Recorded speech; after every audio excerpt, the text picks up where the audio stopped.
Greetings. I've been at Providence College now for almost 40 years cumulatively.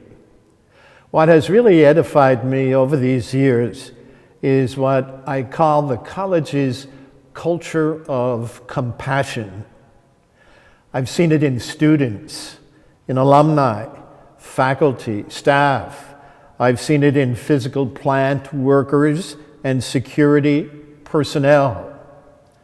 The virtue of compassion. St. Augustine defines the virtue of compassion as the heartfelt identification with another's pain or distress and driving us to do something about it. Compassion is a feeling for someone in need. It is a movement of the heart, but it's also an act of the will. A compassionate woman or man is deeply moved, and eventually all the time, by the pain, the need, the hurt of another, and tries to do something about it. They care. We know that human suffering and pain is everywhere. Some people hurt all the time, some just some of the time. Some pain is obvious and takes different forms. Mourning a loved one, living in poverty with a family. Some suffering, however, is not so obvious. Personal rejection, loss of self-esteem or confidence, secret addictions, failed relationships. The virtue of compassion equips a person to catch on, to be aware, to sense someone else's pain. And so a compassionate woman or man makes another's pain their own, and then they try to help. They care. There's a story told about a child in Alabama. It was a cold day. The child stood on a grating in front of a supermarket or a department store, trying to keep warm. He was poor and not adequately dressed for the cold. A woman passed by and went into the store. When she came out, she gave the boy a sweater and a pair of shoes. Well, the child was so excited. He jumped up, smiled, and began to run home.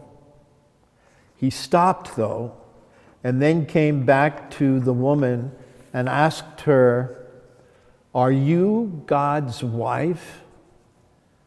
The woman smiled and said, "No, I'm just one of his children." The child smiled and said to her, "I knew we were related." The virtue of compassion means we stand up for a person in pain in your family, your parish, your community, at work, for a friend. It means standing up for the sick, the elderly, the disabled. It means standing up for justice, for immigrants and refugees who flee desperation and the violence in their homelands. And it means standing up and doing something for the poor, the hungry, the homeless. That something may not be much. It may just be a word of comfort. It may just be a prayer. But it shows that at least we care. As Jesus tells us, whatever you do for the least of my people, you do for me. The gospel offers a portrait of Jesus, the risen Lord, as a compassionate man, as a compassionate God. Story after story, word after word, showed Jesus feeling the pain of another and then doing something about it. Jesus once saw a funeral procession leaving the town of Nain. A young man had died, the only son of a widowed mother, and she was distraught with no means of support. Jesus brought the son back to life and gave him to his mother. Two sisters were heartbroken. They lost their brother. Jesus raised Lazarus from the dead and gave him back to his sisters.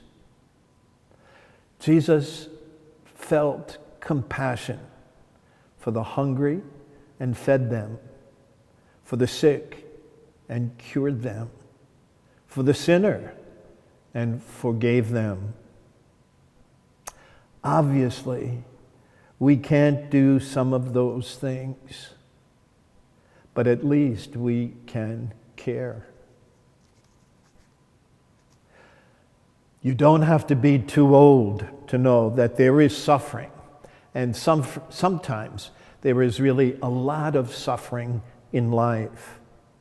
But simply to put up with it, to pretend it's not a fact of life, to tolerate it, is not acceptable for someone who follows and loves Jesus Christ.